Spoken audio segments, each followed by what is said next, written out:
89, é porque vocês são muito novos. Mas existem documentos, documentados. Se você visse Lula pregava, era aquele cara radical. Isso é um doido, pô. Calote na dívida externa, contra o imperialismo americano. Era desse jeito. Contra os banqueiros. Lula só chegou à presidência porque ele foi lapidado. Porque sem o apoio dos banqueiros não chega, não. Sem o apoio dos empresários chega, não. A tal ponto que quando ele foi eleito pela primeira vez, quem era o vice? Um grande empresário brasileiro. Zé de Alencar. É assim, pô. A turma chama, quer ver um candidato que tinha razão, era foda, mas a turma pensava que ele era louco, mas não, o cara era muito, mas muito inteligente. Enéas. Entendeu? Mas o problema não é o presidente, é o Congresso. Aí a turma, não, vamos criar um semipresidencialismo, como é na França, porque está tramitando, né, para se criar. Um semipresidencialismo, porque não dá plenos poderes ao presidente e tal. Meu filho, preste atenção. A gente tem que mudar aquela Brasília. Tudo que está ali dentro. Ou dá todas o destino, ó. Pode mandar as rotas, manda um míssil, estão tudo aqui. Brasília. Vamos começar de novo, do zero. Vai voltar pior. Enquanto não se fizer isso aqui, ó. A instrução na base. Enquanto não se investe numa educação de qualidade. Certo? Até aqui suave. Oi, meu filho. Não, se acalme. Se acalme. Ato institucional número 5. Ele não criou? 69, ele teve um acidente vascular cerebral. Costa e Silva. Foi afastado. Se afasta, ele é afastado e vai morrer depois. Vítima do próprio derrame. Vem cá. Morte, renúncia, afastamento do presidente. Quem deve assumir? O que é que diz a Constituição? O vice vai. Sabe quem é o vice? Pedro Aleixo. Mas ele era um civil. Os militares não queriam devolver o poder aos civis. Criaram uma emenda constitucional, que muitos dizem que foi uma Constituição, está errada, é uma emenda constitucional, em 1969. Veta a posse de Pedro Aleixo, coloca uma junta militar, liderado pelo general Lira Tavares, que passa uns 2 meses, e aí o alto comando elege o pior, Emílio Garrasta Azul Médici. Foi tanta pressão que a turma pensa que quem criou o AI-5 foi ele. Quem foi que criou o AI-5? Mas está em vigor, não está, pessoal? 10 anos irá vigorar no Brasil. 10 anos. Pau e choque. Minha filha, é a 5ª questão da tua prova, ditadura militar. Tu duvida? A 5ª questão. Já pensasse isso aí, a 5ª questão lá, porra, Camilo, ele viu a prova. Beleza, vamos tomar um café, a gente volta já. Oi, voltando, vamos ver. Senhores, Emílio Garrasta Azul Médici. O lema do governo Médici era Brasil, ame-o ou deixe-o. Eu tenho aí o governo mais repressor da ditadura. O período do governo dele é conhecido como anos de chumbo. É o momento de maior repressão que nós temos durante o período da ditadura militar. Prisões, torturas, assassinatos. Médici. Prisões, torturas, assassinatos. Inclusive, foi nessa época que Dilma Rousseff jovem aos 19 anos, presa, ficou em torno de 3 anos presa, envolvimento na guerrilha, foi torturada, Ustra foi o seu torturador. Então, pau e choque aí, não tenha dúvida, nos porões, né, onde eram torturados aí da sede do DOI-CODE, o DOPS. Muito bem. Foi com ele que nós tivemos a repressão e eliminação da guerrilha de esquerda. Foi nessa época que tivemos o assassinato do capitão Lamarca e Marighella. Tanto o capitão Carlos Lamarca quanto Carlos Marighella, foram mortos, assassinados, na época do governo Médici. Tá? Foi com ele que nós tivemos aí a eliminação da guerrilha de esquerda. Inclusive, foi ele que desmembrou a guerrilha do Araguaia. Já ouviram falar?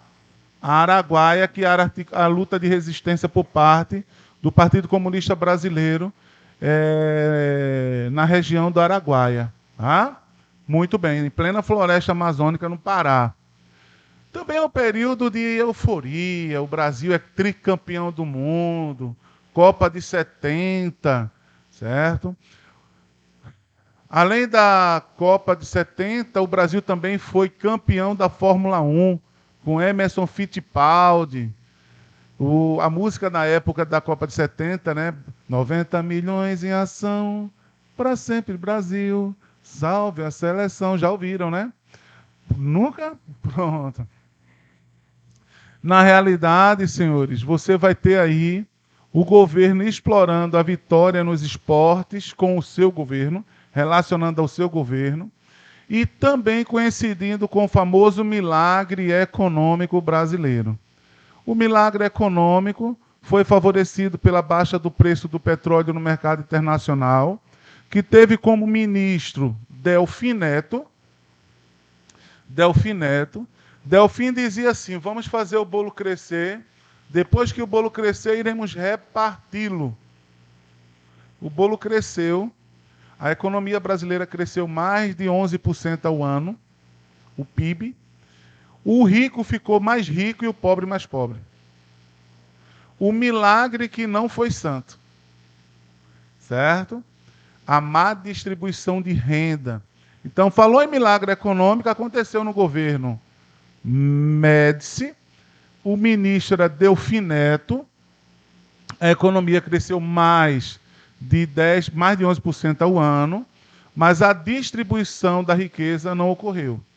O rico mais rico, o pobre mais pobre. Nós tivemos uma grande concentração de renda. Na época da ditadura, você teve grandes investimentos no setor petroquímico, no setor industrial, farmacêutico, mas a distribuição de renda, o pobre viveu de forma miserável. Então, o milagre econômico, com a baixa do preço do petróleo, como a nossa economia era dependente do capital externo, automaticamente contribuiu para o quê? Para o crescimento da nossa economia. Vai ocorrer o efeito contrário com a crise do petróleo, mais na frente. Também a época de grandes obras, as famosas obras faraônicas. A Transamazônica, que é uma obra inacabada, a ponte Rio-Niterói, a ponte Colombo-Sales, hidrelétricas Solteira, Passo Fundo, né? Itaipu é Geisel, certo? Itaipu, era um governo Geisel, que está a maior polêmica aí, né, agora, né, com o governo atual, com relação ao excedente da energia produzida para o Itaipu, que é vendida ao Brasil. Está um rolo danado. Em 73, tivemos a crise do petróleo. Primeira crise do petróleo no mercado internacional. Os países da OPEP aumentaram o preço do petróleo. Qual é a consequência? Crise do milagre econômico brasileiro. Na área da educação, ele investiu no Mobral, Movimento Brasileiro de Alfabetização. algumas disciplinas, né, algumas matérias que foram introduzidas pelos militares na época. Moral e cívica, vocês nunca ouviram falar, nem estudaram, né, na realidade. OSPB, eu cheguei a pagar essas cadeiras na antiga oitava série, né? OSPB, que era a organização, né, política, né, do Estado, social e política do Estado. Moral e cívica, certo? Interessante que a gente, na época... Uma coisa boa também aí que eu chamo a atenção, além da guinada na indústria, a indústria petroquímica, farmacêutica, que eu chamo a atenção aí, porque não só foi a questão ruim, vamos ver o outro lado, a disciplina. Algo invejável é a disciplina militar, não é verdade? A disciplina. Porque eu lembro quando a gente entrava na escola, ficava em fila, né, indiana, cantava o hino, né, da bandeira, o hino nacional. Então, isso é bom. Não é ruim, não. É nada, é bom. Minha querida, hoje, se o professor não tiver certa atitude de cobrar a disciplina do aluno em sala, o aluno senta como ele quiser em sala. Faz o que quer. Por isso Camilo é chato, Camilo, mas uma coisa ninguém vai falar mal de Camilo. Camilo não dava aula. Entendeu? Eu digo a meus alunos, eu sou chato, cobro disciplina, mas vocês jamais vão dizer lá na frente que professor sentava o rabo na cadeira e não dava aula. Nunca. E o que a gente está vendo aqui, eu dizia mesmo a ele, vocês vão ver no Enem, vocês vão ver no SSA, vão lembrar de mim. Entendeu? Porque é uma coisa que eu cobro, até dentro, em casa mesmo, a disciplina, meu amigo. Tem que ter disciplina. Porque senão vira um rendezvous. Né? Senão vira um rendezvous. Muito bem. Até aqui suave. Ernesto Gás. Eu peguei uma questão do Instituto da OCP. Eu coloquei até em um simulado que eu apliquei na concorrência esse final de semana. Que foi uma questão que ela cobrava do Instituto da OCP, em qual governo teve início o processo de redemocratização. Começa aqui, pessoal. Ernesto Geisel governa de 74 a 79. Certo? 74 a 79, aqui, ó. E com ele tem início o processo de redemocratização.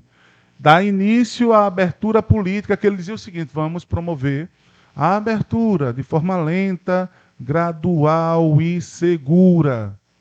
Vamos promover a abertura de forma lenta, gradual e segura. Certo?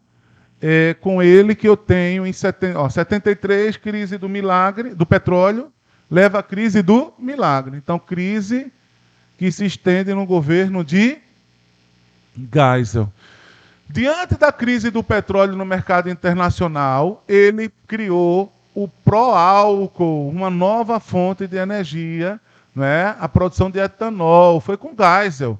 Além de ter assinado um acordo nuclear com a Alemanha Ocidental para construir 8 usinas nucleares. Construiu Angra 1. Cadê o resto do dinheiro? Debaixo do tapete.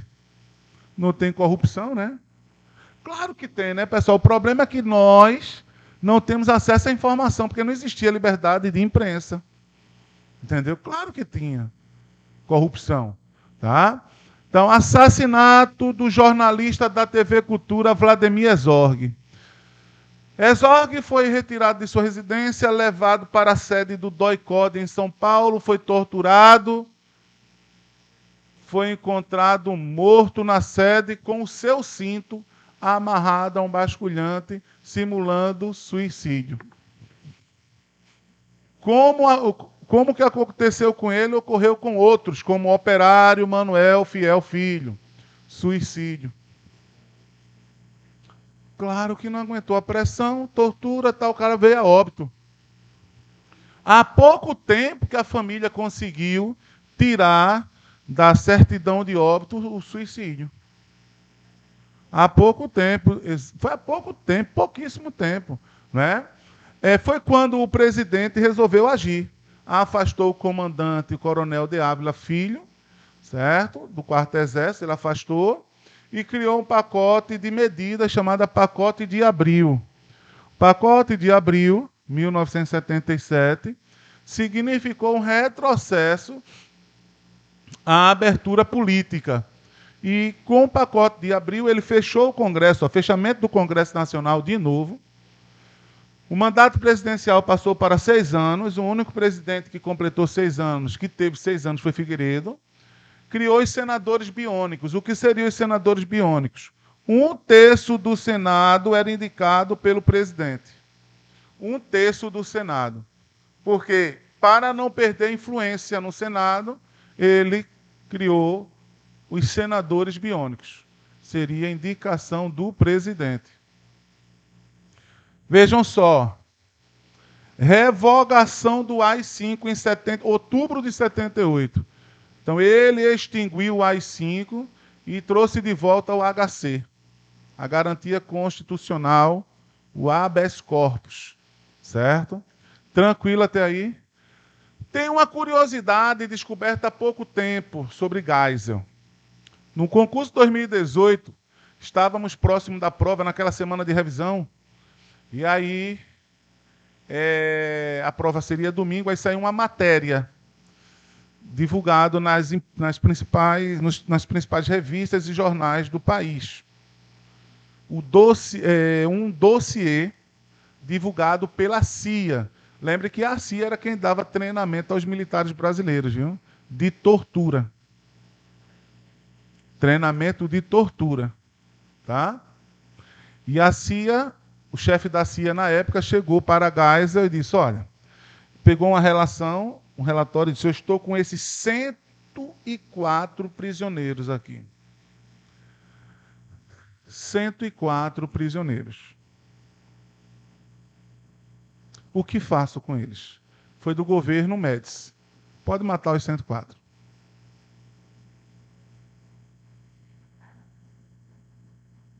Foram executados 104 prisioneiros.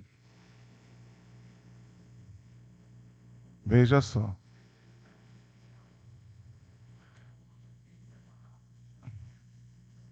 Eu lembro um fato interessante quando você falou isso daí. Quando criança, eu só via meu pai falava assim, quando via algumas pessoas nas esquinas, vagabundo, dizia assim, esse povo não tem o que fazer, fica na esquina. E eu via a abordagem da polícia, porque não podia ver aquele grupinho, como ele mesmo falou, isso mesmo, abordava a encosta. Né?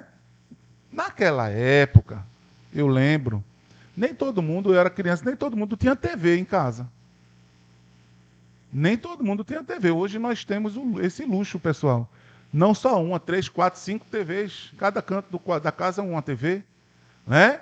Eu digo até aos meus meninos, vocês nasceram num momento maravilhoso, vocês têm de tudo, que eu não tive. Graças a Deus que vocês têm. Mas vou dizer uma coisa. Aí você ia para a casa do vizinho. Isso não é da época de vocês. Assistir. A novela juntava a vizinhança. Você ficava na rua, brincava, né? Hoje estamos prisioneiros das nossas residências. Um muro mais alto do que o outro, né? 4 cachorros, né? Para poder tomar conta. O que é que acontece? Naquela época, era abordado. Os caras na esquina, jogando dominó, a polícia encosta. Ó. Tem gente que ainda diz assim, os mais antigos. Na época da ditadura, você não via tanta violência. Tem gente que diz assim. Você não via tanto malandro, tanta roubalheira. Pessoal, a gente tem que entender de forma mais ampla, o aumento da criminalidade. Ou não é, pessoal? Eu não posso botar a culpa só no bandido, não. Sim, aumentou. Nós somos reféns da violência. Mas o que gera? Então a gente tem que ver todo um contexto. Né? A questão de ações de políticas públicas, a geração de emprego. Né? Quanto menor a quantidade de pessoas empregadas, maior o desemprego, maior a violência, que ninguém vai cruzar os braços, passar fome, necessidade. Vai, infelizmente, aumenta. Aumenta, diga. As leis, concordo.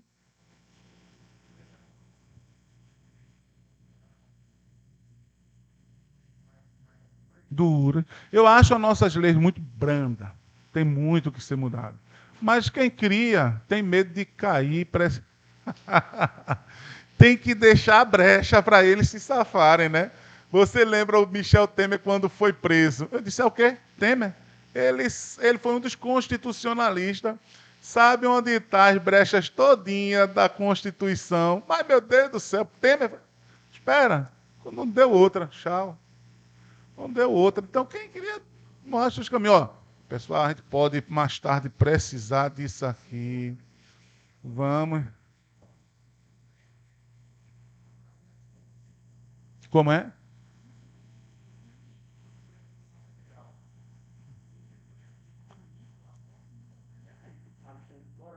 Sim, aí a indicação do presidente, né? Então,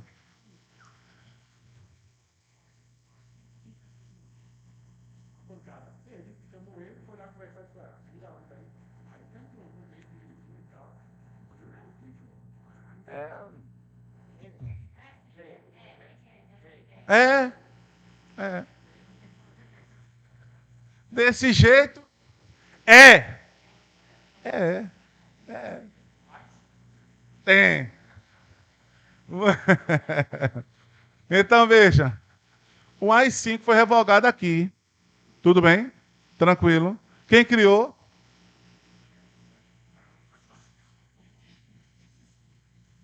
Não se empolga em prova nisso, não, Costa e Silva. Eu vou mostrar. Até sábado, tem uma aula sábado também, né? Até sábado eu vou mostrar essa ficha que tem o AI-5. Quem criou, quem revogou, tá? Para vocês não misturarem, em nome de Jesus, viu? Pelo amor de Deus. Vai perder. Vai. Presta, né? Ah. Vamos lá, revogou, vamos lá. Figueiredo é o último presidente da ditadura militar. Ele conclui a abertura política. Ele conclui João Batista Figueiredo. Quem iniciou? Geisel. Quem iniciou a abertura. É. Entendeu? Quem concluiu? João Batista Figueiredo. Então, botei, ó. Continuação da abertura política. Aí eu tenho a aprovação da Lei de Anistia, 1979. Sabia que essa lei ainda existe? Ela foi incorporada à nossa Constituição de 88. Eu lembro de. Vamos lá, então eu até analisei essa lei quando no meu TCC, no curso de Direito. Aí, puta merda, eu tenho que arranjar um tema que eu seja bom para poder acelerar a produção desse TCC por causa do tempo corrido. Eu disse, espera aí, eu sei o que é que eu vou fazer. O Brasil foi condenado na Corte Interamericana de Direitos Humanos pelo desaparecimento de um guerrilheiro, Gomes Lude, que fez parte da guerrilha do Araguaia. E foi preso, até hoje sumiu, né? No governo Médici. Aí o Brasil foi condenado pela corte. Eu disse, oxe, vou pegar o útil e agradável história, vou analisar. Eu gosto da área de direitos humanos. Eu tinha, assim, o professor que me deu aula de direito internacional e de direitos humanos foi um juiz que, inclusive, hoje é professor da minha menina no curso de direito, Rodrigo Araújo. O cara é o pica, meu irmão. O cara é top. Aquilo bem sereno, mas quando o cara abre a boca, você para assim, sabe demais. Sabe muito. O pai dele também foi meu professor, tá? E ele é juiz federal. Na época, ele era o juiz mais jovem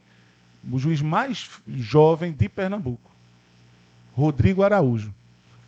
Aí eu chegando, eu disse, porra, meu irmão, já sei o que é que eu vou fazer. Meu TCC vai ser na área de direitos humanos. Aí o tema, o Brasil na Corte Interamericana de Direitos Humanos. O caso Gomes Lude. Oxe, pô, ditadura, tem um pouquinho de conhecimento, puxei, peguei a sentença, analisei, Está pronto o TCC. Meu amigo, no trabalho escrito eu tirei 10. Na apresentação, 9,5. Porque o desembargador que fez parte da banca, o juiz e o outro que é um advogado, ele só, 10 sou eu. Aí eu disse, está certo, se eu tirava 7 aqui, eu estava feliz. Vindo de vocês. Aí eu disse, ótimo, 9,5, que felicidade, papai. Na apresentação. E uma das questões que eu analisei foi que, na época, quando saiu a condenação para o Brasil, o Supremo Tribunal Federal justificou que não caberia a sentença,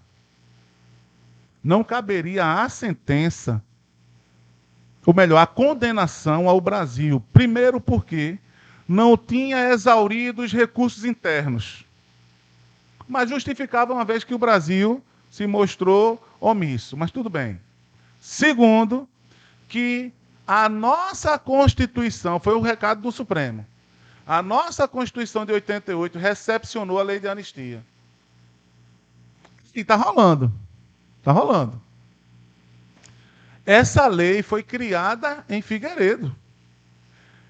A lei de anistia deveria ser ampla, geral e irrestrita. Aí nela tem, exceto para os envolvidos na luta armada e atos terroristas, civis ou militares. Por isso que o 8 de janeiro, que fez um ano, certo? Agora, os envolvidos foram acusados de terrorismo. E não coube anistia. Entendeu o esquema agora? Entendesse?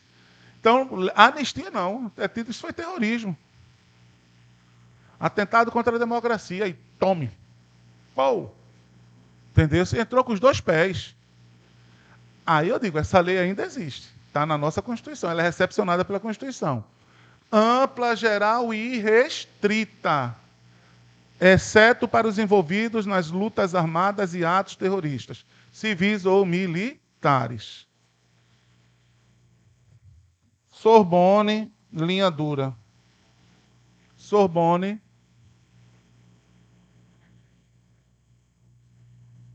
Linha dura. Oi? Até porque, não só ele, né? Todos os militares que estavam lá, né? Do lado do governo, né? Muito bem, vamos ver. O Brasil foi o único país, meu lindo, na América Latina a não punir seus torturadores. Por causa da lei da anistia. O Brasil. Porque era para estar tudo na cadeia, crime contra os direitos humanos. Ah, não, vamos lá, bebê. Calma. E o julgamento de Nuremberg, que retrocedeu para punir? Estamos falando de direitos humanos. Para dar eficácia aos direitos humanos, não levou em consideração o devido processo legal. O julgamento de Nuremberg não retrocedeu? Para punir os nazistas? Por que isso? Para dar eficácia aos direitos humanos. Vamos lá. Trouxe de volta o pluripartidarismo. Então ele revoga o AI-2, né? Aí, Arena virou PDS, depois PFL, hoje os demônios, democratas. MDB, PMDB, voltou a ser MDB. PT surge nesse cenário. Até agora foi o único que não mudou o nome para tentar apagar, né, os erros. E nem vai porque eles disseram que não mudaria. O PT, veja só, o PT surge aí, e lembre que o próprio Lula, hoje presidente, pelo terceiro mandato como presidente, né, 2 consecutivos e outro sem ser consecutivo, podendo se reeleger para um 4º mandato como presidente. Eu mesmo não viria, não. Eu, ele. Oxe, não, mas pode. Eu não viria, não, pô. Tu é doido, eu ia aproveitar a minha mulher.